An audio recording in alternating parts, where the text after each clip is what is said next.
Okay, we're going to tie a fly that's kind of been getting more and more popular over the years, but just a mouse pattern. And, I really like the Moorish mouse pattern with a big chunk of foam over the top. And I think that everybody's tied their own version of that style of mouse. So I'm actually going to show you a mouse pattern that I've been playing with here in the last little while. The main trick to this mouse, though, is to get the tail so it won't foul up on the front of the hook. So as you can see, I don't have a hook in the vise. I have one of these extended bobby pins because I have a technique that pretty much guarantees that you're not going to hang your tail up under the hook shank. So what I'm going to do is I've got Danville's 210 denier black, and I'm just going to attach that onto this extended bobby pin just with a little bit of thread. Then I've got some approximately 40-pound monofilament, and I'm going to burn the end of it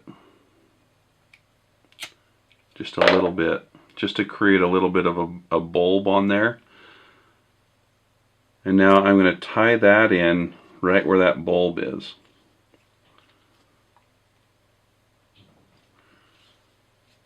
So that's all we've done so far. Now we're going to take some rabbit, and I've got a nice thick juicy piece of natural rabbit, natural colored I should say, and this is going to be the hook that I'm going to use. It's a Gamakatsu B10S size 1/0, and I want my tail to be maybe a little bit longer than the length of the shank. So here I've got my tail, and now, like many other mouse patterns, I'm going to trim off all the hair except for about this much. Okay, now I'm going to take that right where the hair starts on that rabbit strip and tie it in to my monofilament piece. And from here, I'm just going to whip finish, and I'll just do that with my fingers because it's kind of awkward. So whatever knot you have to do to get that to tie off, do it.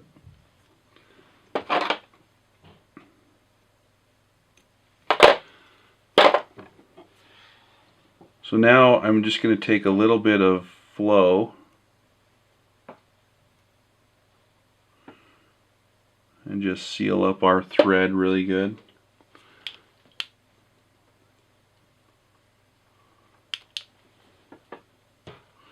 And now I'll be able to pull that off of our needle.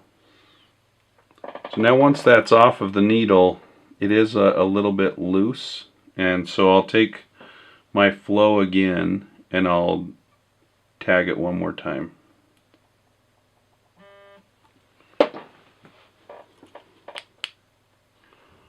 So by now you can kind of see what I'm doing here. So the mouse now will have a tail that has a rigid section and then a part that's going to wiggle behind the fly. So I'll show you how that works when I tie it in. So I've got a Gamakatsu B10S 1/0 hook. I really like this hook because it has a really long or wide gape, which is ideal for mouse patterns. Now what I'm going to do with this part is I'm going to trim my monofilament a little bit longer than the tail. So it's about like this. And now I'm going to take and burn an end onto that monofilament piece. So when I tie it into the hook, it won't slip out.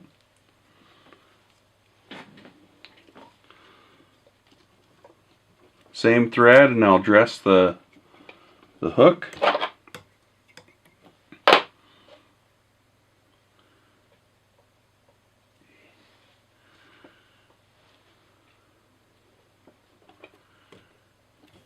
And now I will tie in the tail so that everything's covered down and we have that little bulb, and it's going to keep everything nice and tied in.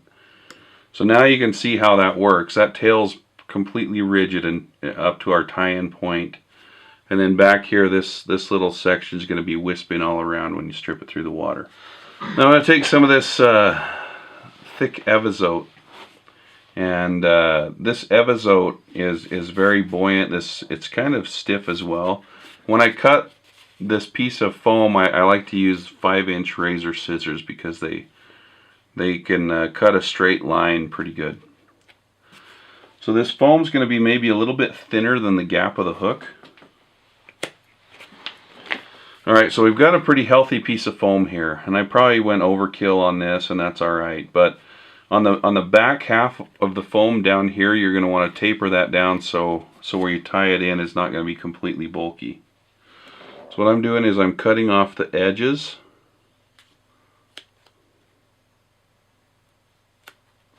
So it kind of looks like this.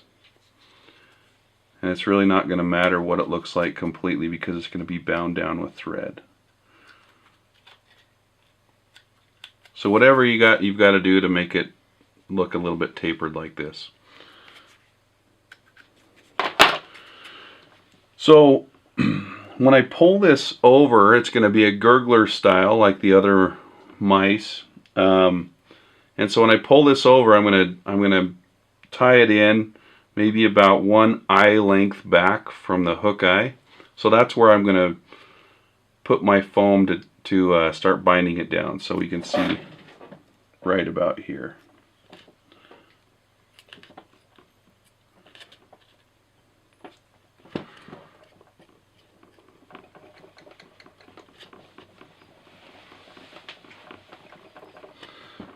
So as you can see, I'm really going over this several different times. The tighter you get this right now, the less spin it will have when it's done.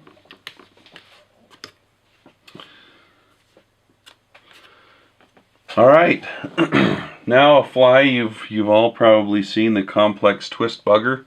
We're going to do a body similar to that. Okay, so I've got a piece of copper olive polar chenille. Got a piece of white schlappen. I've got a piece of brown schlappen. So instead of 2 pieces of chenille, I'm using 2 pieces of schlappen on this one.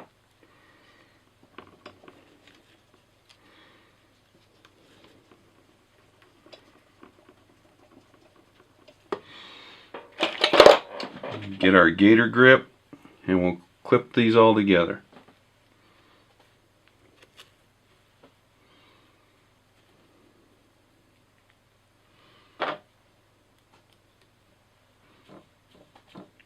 And we'll start to twist those up. After a few twists, take our metal comb and kind of brush those out. And if you want a lighter colored body on this mouse, I mean, you could use gray colors in here, you could use more white, you could use tan.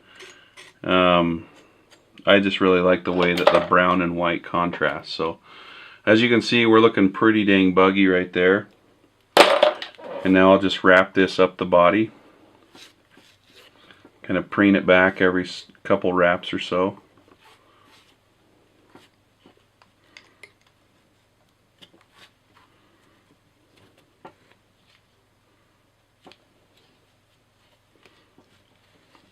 We'll tie that down.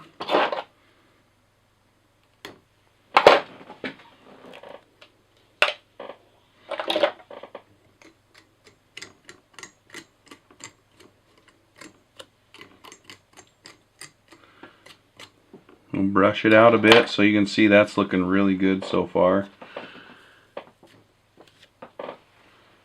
And on this mouse, we're going to add some feelers to them. Alright, I've taken a Magnum Predator leg. These things are extra long. So I'm just going to take and fold that in half and tie 2 legs on one side and 2 legs on the other.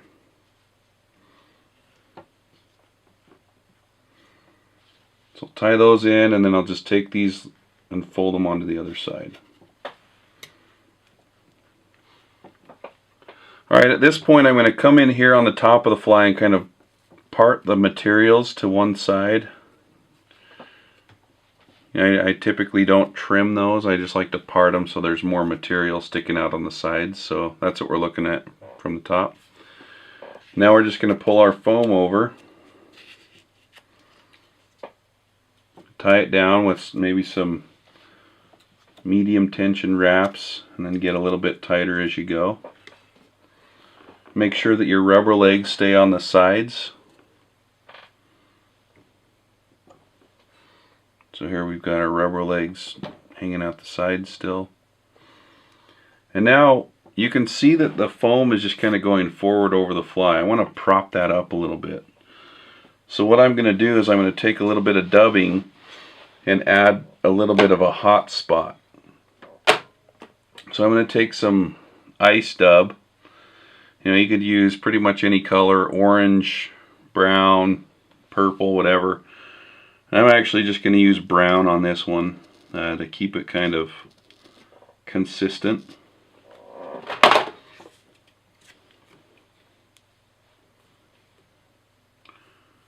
And I want to use a pretty healthy clump of dubbing on this.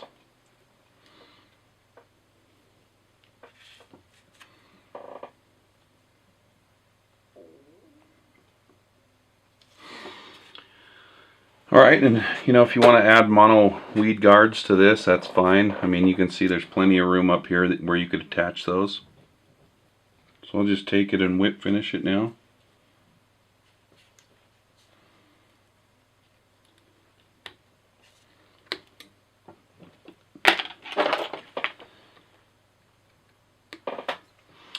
And I'll trim those legs kind of long, maybe about halfway down the tail.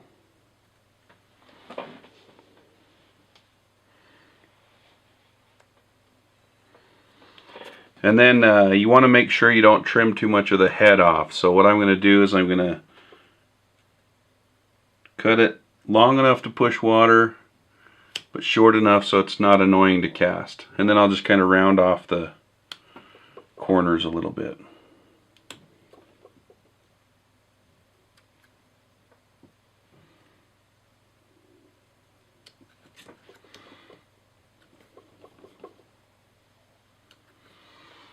Alright, there you go. The complex twist mouse.